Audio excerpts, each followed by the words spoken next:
Okay, welcome to The Actor and the Engineer. My name is Paul James. I'm the actor. And I'm Josh Knapp. I'm the broadcast engineer. My voice just went up. Did you hear I went through puberty again? Okay. It just, woohoo! Here we go! That's the actor in you. You know, you just you come out with crazy Sure. voices all the time. That's what we know you for. You have no idea.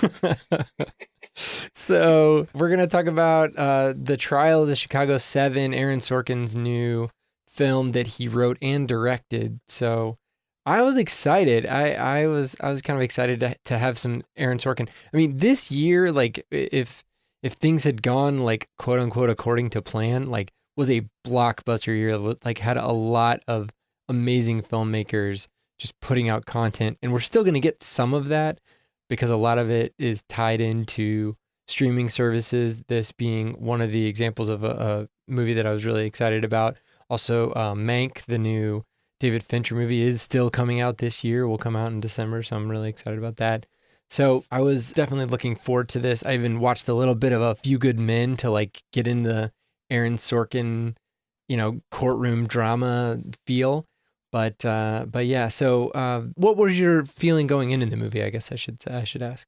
Feeling going into the movie is kind of a feeling I've been wrapped in lately, that most film going experiences seem to turn out okay for me, but I haven't looked forward to anything since Parasite. And it's not that quality's not out there. I've seen a ton of great stuff. It's just that, I don't know, maybe because of the lockdown and the pandemic and watching stuff on Netflix, we've talked about this before, I'm getting accustomed to 30-minute videos, whatever it may be. I'm reading a little bit more, trying to read a little bit more, which is kind of helping my attention span, but maybe my attention span's not where it normally is. Maybe it's different because I'm not going to a theater and being locked in a dark room, or in a dark room, I shouldn't say locked in.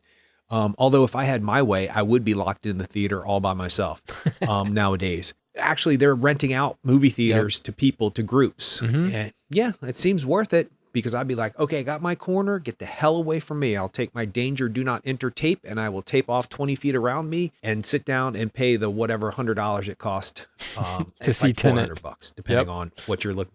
Yeah. Well, I mean, if it's like 20 people in a big theater, it's, and I didn't have an elderly parent that I was taking care of, because my decision to go out is not just based on my decision. Mm-hmm. It's based on other things. Yeah. Anyway, so I wasn't excited about seeing this film. I don't know why, but after the cold opening, I was like, yes, what is this? And I felt like in the first 4 minutes of the film, I understood where the characters were coming from, what we were looking at in their background. It was well established. It was fast paced. It's a courtroom movie, of course, but it's got a lot of history in it that I know some things about and other things I don't know about. I know a lot of these people majorly because some of them were married to famous people, Jane Fonda in particular, being married to Tom Hayden.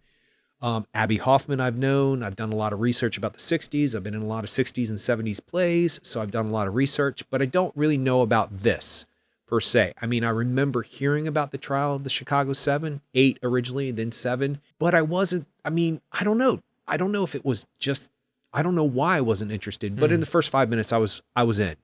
And I had a really great storytelling experience. I really did. It's smart, it's sophisticated, it's sharp. It's a grown-up movie where it just has a certain level of intellect that I needed to have in a movie right now. So, I mean, I always say I loved it, which is getting a little dull for me, but I can't say anything other than I had just a really good experience with this film. I thought it did everything it was supposed to do. I thought there were great shots. There's one shot in the courtroom from behind Michael Keaton that's really exquisite when they have the Bible out and it's looking down at John or Joseph Gordon-Levitt. Yes, thank you. I know that man's name, and I could pronounce all these people's names, by the way. Woohoo! Except for I can't remember them.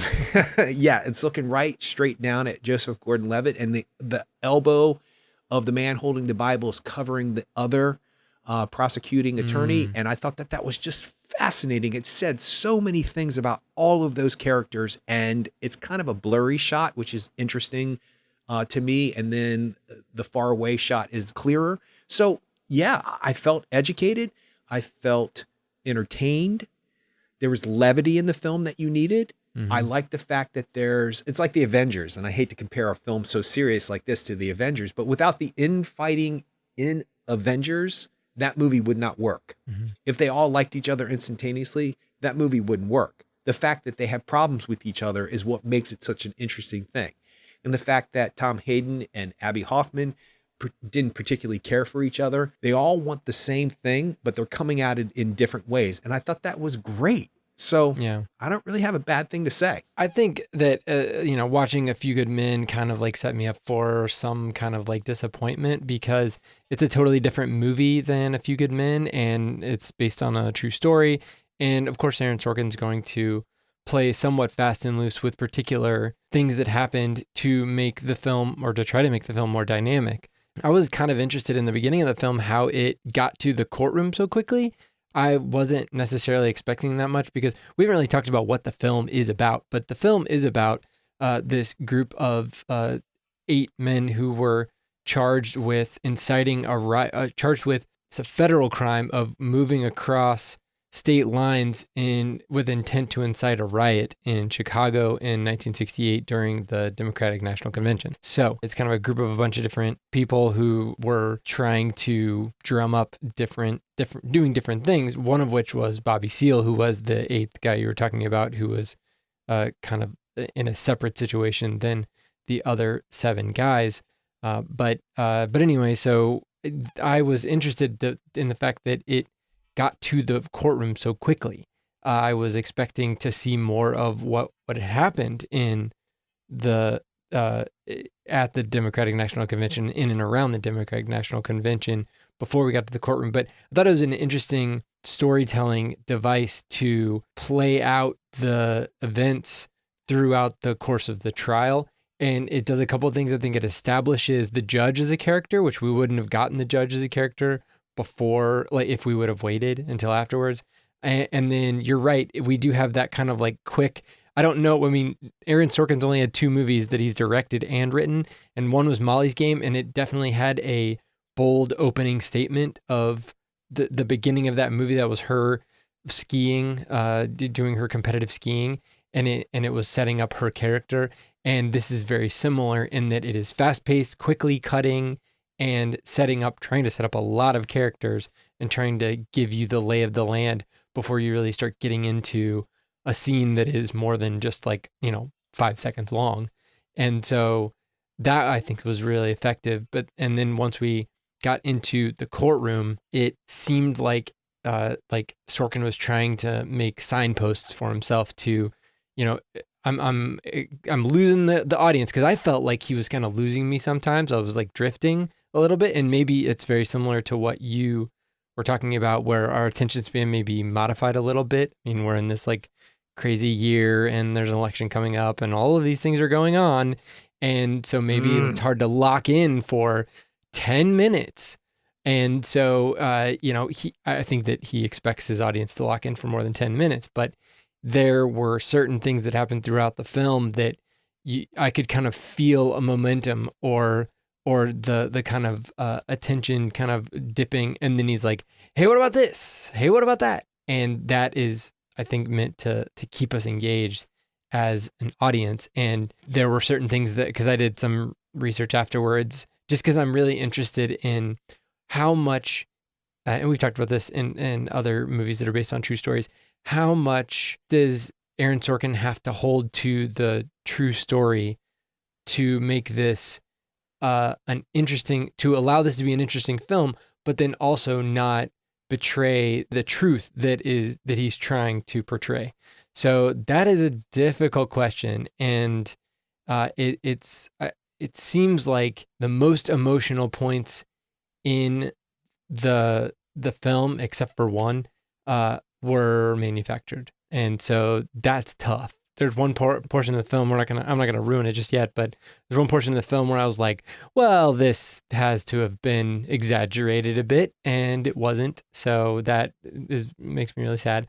But yeah, there's some really tough parts to the film, just to watch. But I did appreciate, like you said, the fact that they weren't necessarily displaying a unified front when they're all together. There was a lot of infighting between them that allowed for that dynamism, and to show that there's not some sort of like, hey, we're all exactly the same. We're all coming at this with the same goals and with the same opinions. It's just a mess in there.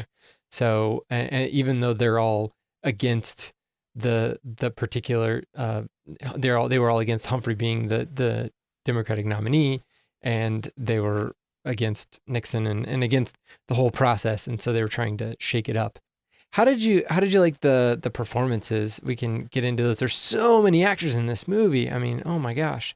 You just go down the list and you're just like, Mark Rylance to me was one who stood out, and he is so understated in most of his roles that I've seen, and in this movie he just kind of grabs it, and he's kind of like the closest to me to an audience proxy, I think, like someone who's like representing, like he's saying what you want to say to this Judge Hoffman, and you're just like, yes, okay, like this makes sense. What you're saying right now makes sense. What is going on right now is not fair, and it needs to be addressed. But yeah, I mean that performance. I mean, he's got good lines and he's got a good character, but he's solid in that role.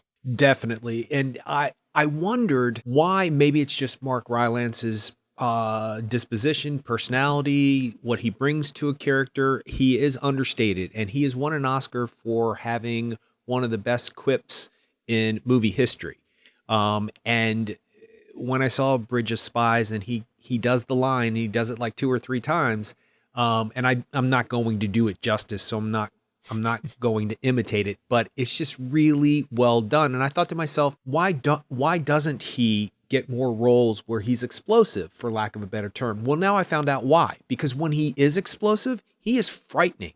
When he jumps back at the judge at that one point, when he's like, because he doesn't have counsel, I was like, whoa, like, okay, yeah, okay. You've been hiding this. Do people know that you can do this, Mark Rylance? I also found out a lot about Mark Rylance doing some research where he has done some very explicit nudity on film. And I thought, no, he has not. The big Friendly Giant has not done any of that stuff. That's wrong. This is the wrong. But nope, it's him. It's definitely him. And he's doing stuff that people do in real life, but you just don't often see on film. So good for him. But I was like, wait, what's happening here? This is just wrong. No. I don't want to see this. But not Grandpa Mark. I know, right? For real. Yeah, Grandpa Mark is doing some stuff. He should be teaching some courses on safe sex by what he does in that film. Anyway, so it was good to see him explosive, and it was good to see him really let go. And he has the same power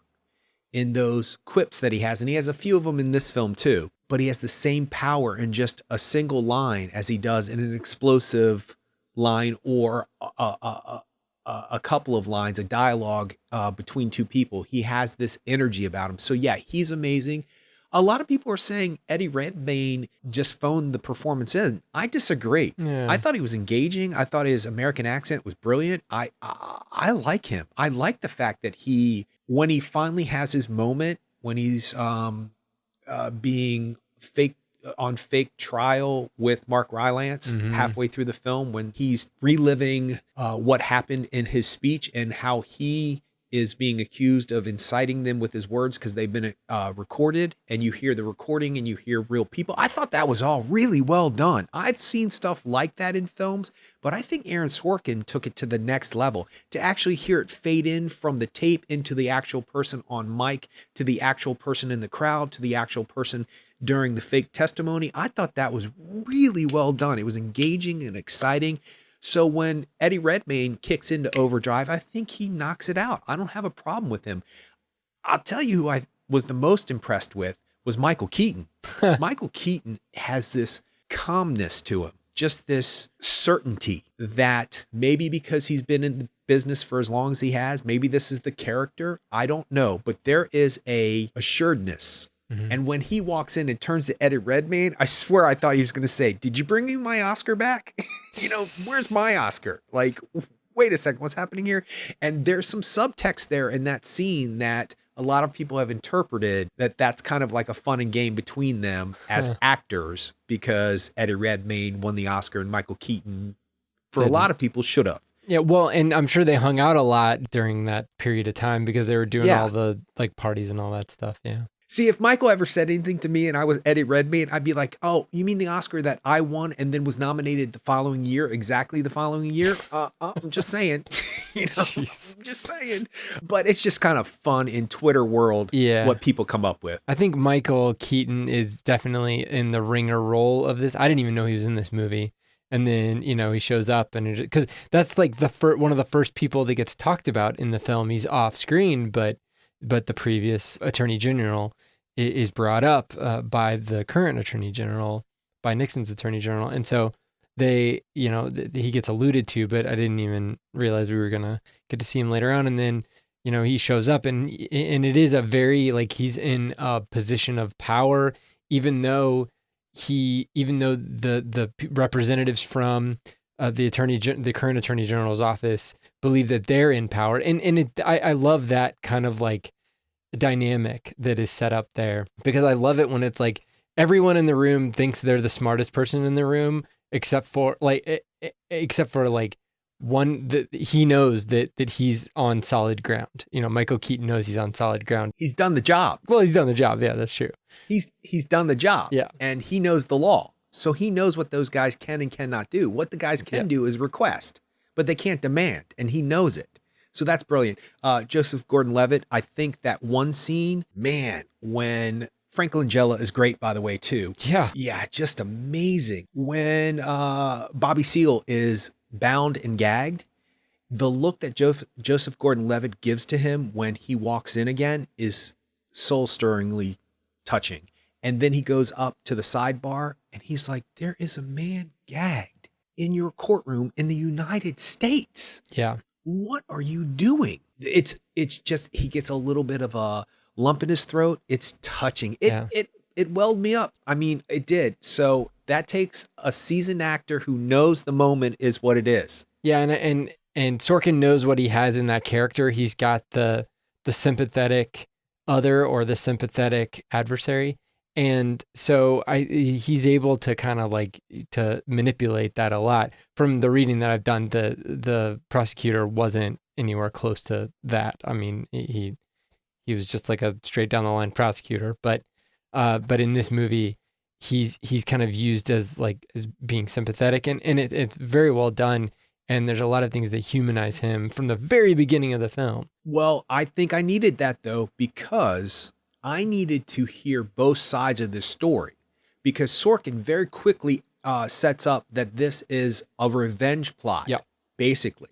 The new attorney general is mad at the old attorney general. This is why 7 people, possibly 8 people, are going to be convicted of something they possibly didn't do, because you no longer have the authority to say you think that somebody should have done something that they didn't do. So is it the scenario who has the biggest you-know-what in the room? Like, is that really why this man as an attorney general made this decision? Is that really? And if it is, that's fine. But if it isn't, and that's dramatic, and that's dramatized and heightened for this movie, that's okay too. But we need to see that the prosecuting attorney and the attorney general are all human beings who have a legitimate reason why they are doing what they're doing. They can't make every cop a bad cop in this film. They can't make every protester a good person in this film. They can't do it. And I think he balances that very, very well, because then you find out, like I was just talking about with Eddie Redmayne, Tom Hayden's character, that he really did say words that could have incited this riot, regardless of how Abby Hoffman wants to justify it because of the language and the personal pronouns that Tom Hayden usually uses. He's going to interpret something. I was like, wait a second, that's your interpretation. If Tom Hayden meant that, then he should have said that. Mm-hmm.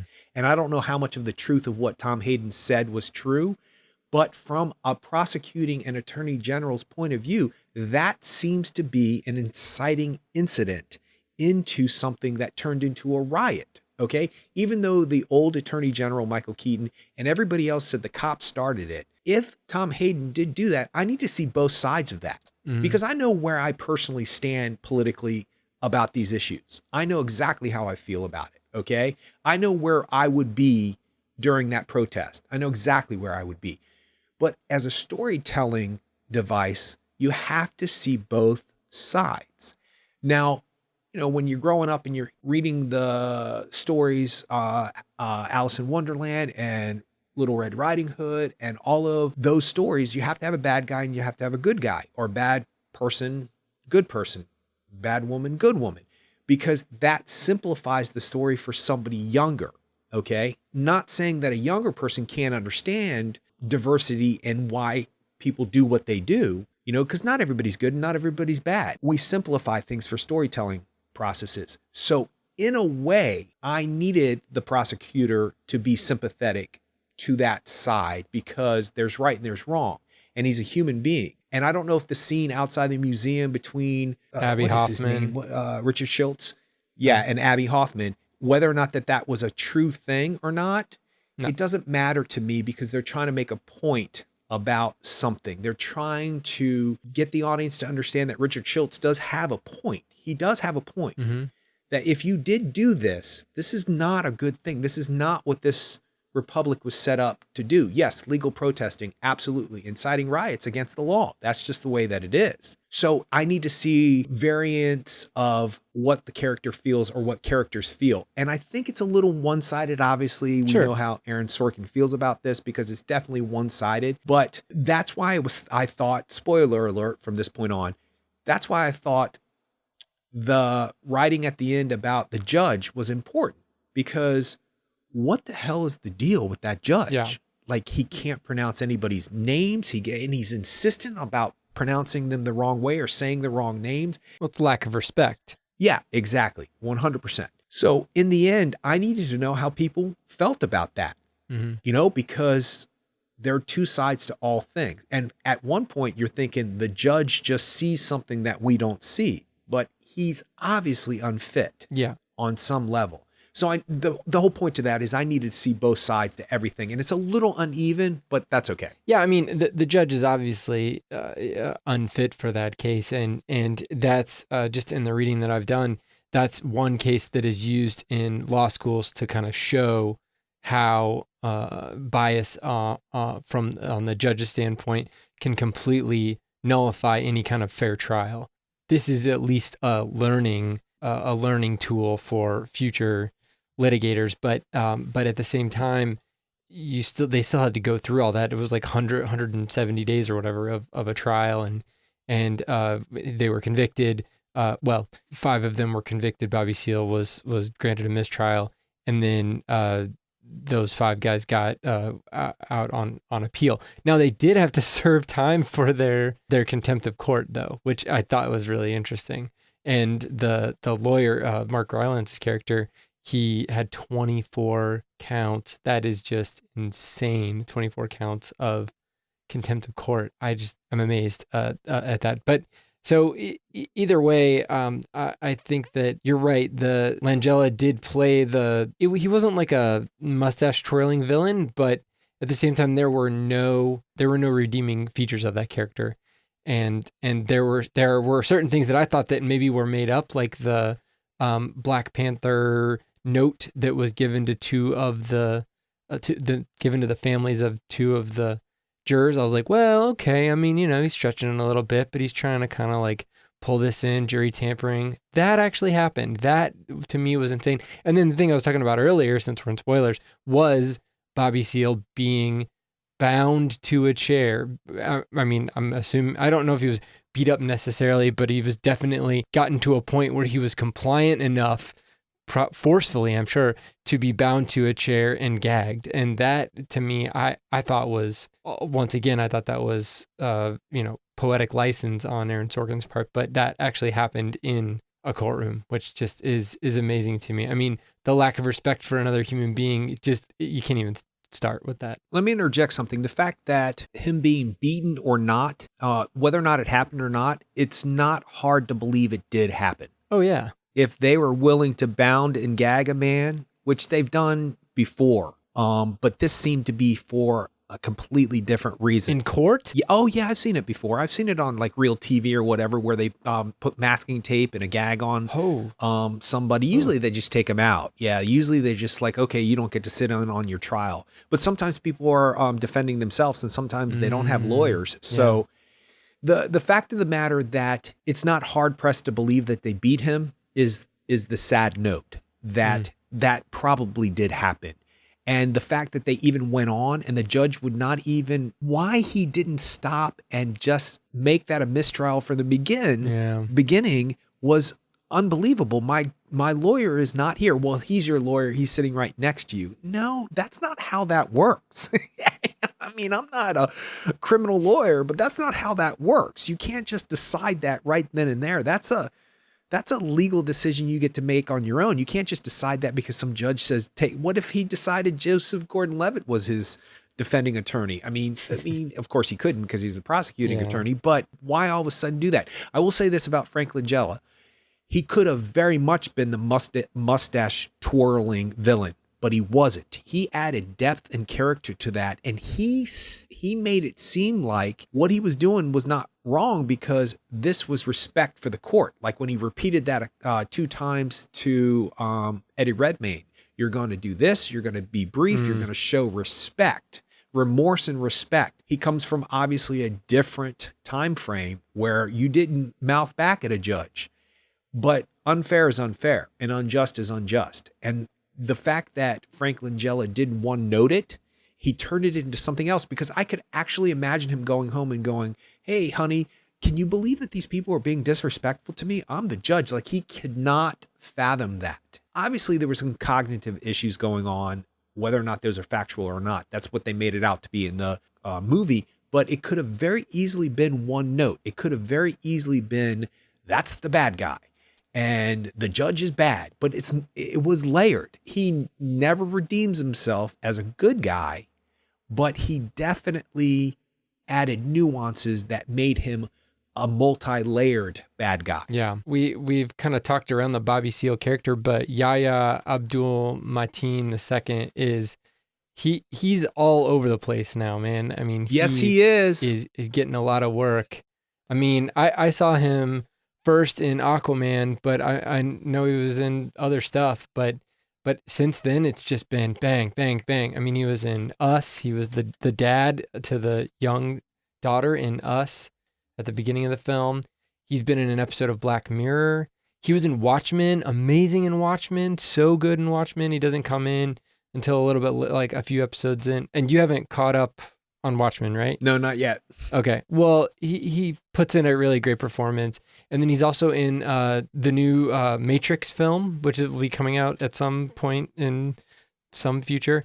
And he also plays the main character in Candyman, which is also produced by Jordan Peele. Yeah, I'm excited about that one. Yeah, he is all over the place. Yeah. And I guess he's coming back for Aquaman too. But still, I mean, I'm excited to see what he does in the future too. But he puts in a great performance, and he's compelling to watch on screen because he does, especially in, I mean, he kind of takes over close-ups, I think, and he's able to, I mean, I've seen him as dynamic characters. I mean, I guess in Us, it was kind of like a bit part, but I've seen him in dynamic characters, and he does have a good. He was in The Handmaid's Tale too. I didn't know that. So I have only seen like one season of that. So, but yeah, I thought he did a great job. No, I think he's engaging, and I think compelling is exactly the word. And once again, I think what I was saying about Frank Langella just being the bad guy, this being the good guy who is being unjust, is not that interesting to me. It's interesting because it's unfair and it's unjust, of course. Yeah. But it's compelling that compelling is a great word because his close-ups are compelling. He's got something about him that just, your focus goes right to him. You understand exactly what he's thinking. And of course, that's what a movie actor does. He acts with his eyes, or she acts with her eyes, but he's compelling. And it's also multi-layered, that it's not just about this situation being unjust. There is a history of this being done to black men. And it's all there in his performance without it having to be exposition, without it having to be explained.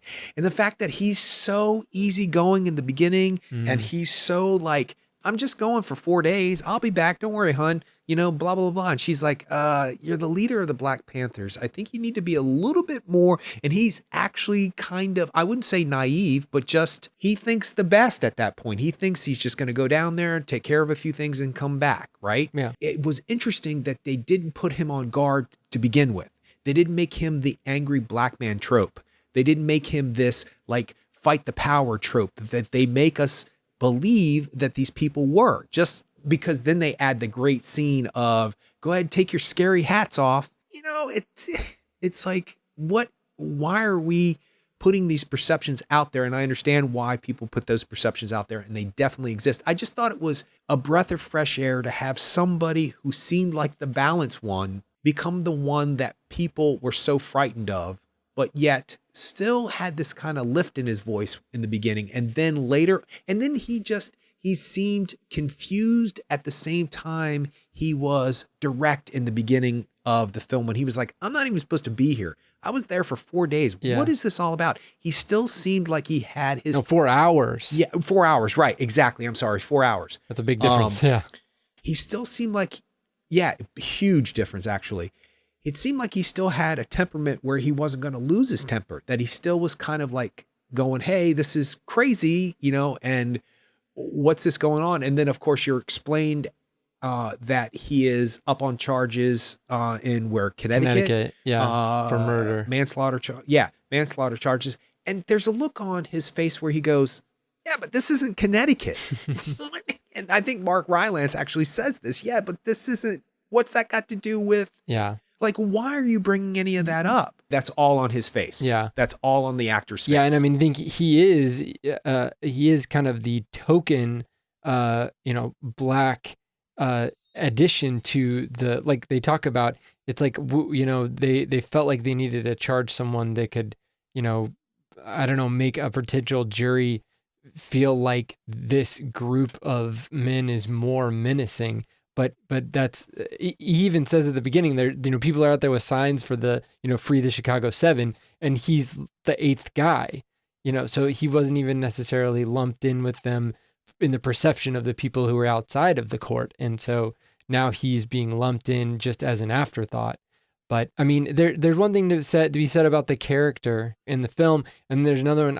I didn't do too much research about Bobby Seale. I do think that he was acquitted of that murder charge, but he's what it says at the end of the film. Jail. Yeah. He'd been in jail for other things. I mean, so it's hard to say what each of these characters did before and especially after this trial. But in this particular scenario, and his role in this trial, he was kind of like a, what do you call it, a patsy? I don't know. I mean, he was somebody who was brought in to play that token to scare character. The jury. Yeah, exactly. To play someone who's intimidating. I think this is why this is a good film for me, and this is good making in my opinion. You see the Black Panthers decide to not sit together because they say you need to disperse because people are going to be scared of you in groups. Okay. So they decide to do that. And then when it's brought up, they frustratingly, angrily take off their hats and all their scary accoutrements because that's how people see them. But yet the two white guys, the two hippies, walk in judges' robes and then police outfits underneath it. And it's a lightweight moment. It's a joke. Everybody laughs along. But yet, if a black man was to walk into that court in a judge's robe and then disrobe and a police officer's uniform was underneath it, that would all be what the news talked about how this black man doesn't have respect for the institution in America, and this is why we should be afraid of him. It would be a completely turn a page on something. But yet the Black Panthers, who have this angry reputation, at least in the film they do, and in the world they do. Yeah. We're just doing their things. And they decided to quietly do something that would allow everybody to see them equally by sitting in different places and not gathering, even though they weren't doing anything wrong for gathering.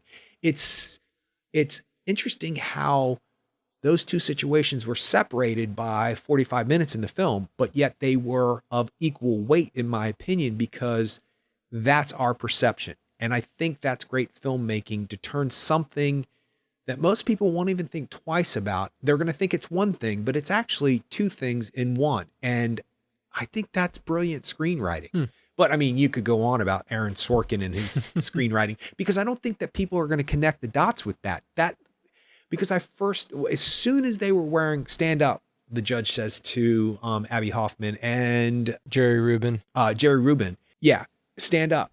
What do you have on? And then they take them off, right? Immediately I thought of the moment that the Black Panthers dispersed in the crowd of the court. And I thought, wow, that's like a history lesson in itself. Just those two scenes back to back. So I like things like that aren't hitting you over the head. They'll allow a person to understand something without a heavy hand. And I think he does it well. So what about Abby Hoffman, Sacha Baron Cohen? Like, it's a big character. I think they picked the right actor to do it, in that he's a performative person. Obviously, he's got a Borat movie coming out very, very soon. Or, well, by the time I release this, it will probably already be out.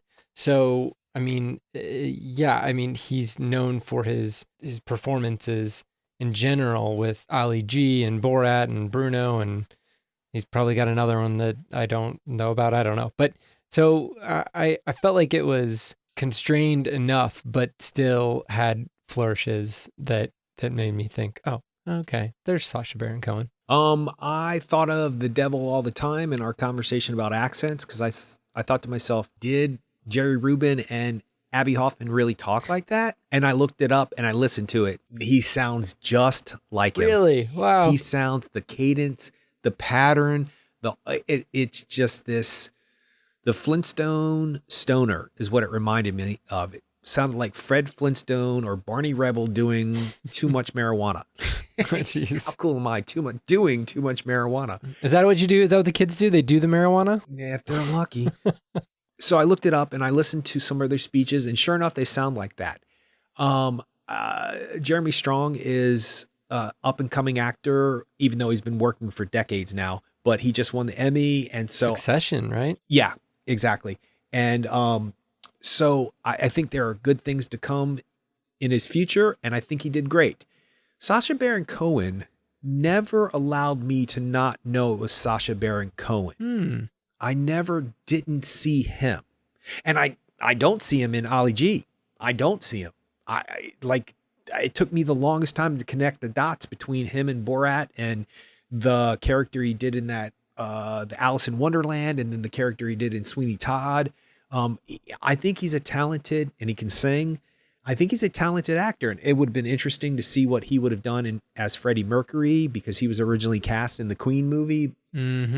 But for whatever reason, maybe because I know of Abby Hoffman more than most of these people, maybe, but I don't know that much. I mean, I know that he has these very puzzling, thought-provoked ideas. You know, he did say these crazy things where if you gave me $100,000, I'll just go away right now.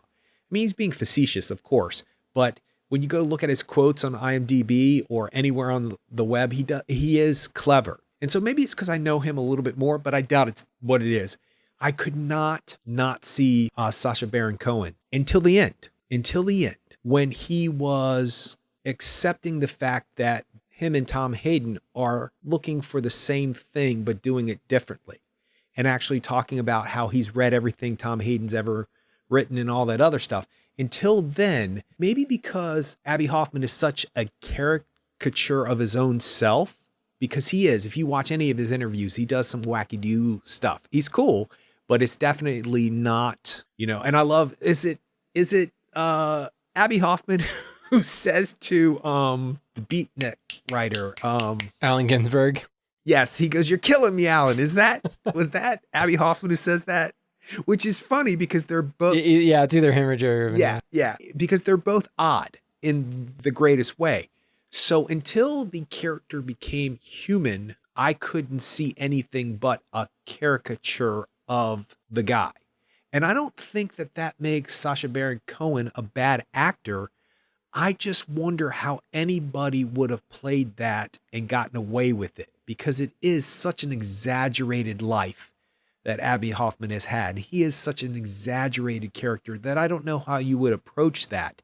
It didn't pull me out of the film, but it didn't allow me to engage in the scenes, I think, the way that you're supposed to. And that might just be the way the character was written or what they chose to put in. You know what I mean? Like, I think the scene between him and Joseph Gordon-Levitt at the museum with the two daughters is supposed to be engaging, but it doesn't seem to 100% work. I don't know. And it could be that that was me not accepting it and not giving myself over to it. I don't know. Yeah, I don't know. I mean, it seems like that is a shoehorned scene in there, because it's Joseph Gordon-Levitt does the heavy lifting in that scene, because it's like that has to endear him to us. He also has to stick up for what he feels, but then be cordial to them, and then also kind of slip in a little bit of a warning to them at the end there. And so it's tough. I mean, that's a tough scene. I don't think that Sacha Baron Cohen's Abby Hoffman in that scene was supposed to be Abby Hoffman. It was just supposed to be, it was somewhat expositionary. So yeah, I don't know. That seemed, it did seem a little bit out of place, but necessary for the storytelling. Yeah, I just think that this is the type of movie that you go to see, and it's just like The Darkest Hour. Did Gary Oldman as Churchill really get on the subway of the London Underground and really talk to all those people? No, of course he didn't. But to not have a scene like that in a movie like that leaves the humanity out of it. And the fact that we would want Churchill in a scene like that is what people were looking for. And that's why it's in that movie. And that movie did a lot for the same principle that I'm getting ready to talk about that the trial of the Chicago 7 did for me. I spent the rest of the day looking up facts about this movie, facts about these people, things about what did happen and didn't happen, and about the history of this. And it's amazing how it relates to everything that's going on in the world today. We're repeating history over and over again. And so a movie like this, I don't think it's not its responsibility to be factually correct. If you need to dramatize something, if you need to add something for the dramatic flow of the piece, I don't think it's a requirement of the movie to be accurate factually 100% of the time, because then it would be a documentary, just like JFK. I mean, factually, that's all over the place. But it is teaching us that we can't rely on just what we see. We need to find out for ourselves. And that's why I think that social media and Facebook and all of those places can't necessarily be condemned for sending out these tweets and these facts and these Instagram messages that state things. And if you buy into it 100% without looking into it yourself, that's on you, not on the institution that did it. Just like this movie, you know, you can tell it's not factually 100% correct, that it's been dramatized in places. You can just tell. But it did lead me down a rabbit hole of trying to figure out what did happen and what the history behind it was. And I ended up thinking this movie, compared to some of the movies I just mentioned, does a much better job at factually getting things correct. Now, they mess around with time frames and stuff like that. They always do that in movies. It's just the way that it works. But it seemed to be that if you got caught in this movie and you believed it hook, line, and sinker, at least it would be more correct than not. And art is subjective. But the trial Chicago 7 actually happened. It's historical. So it's not subjective.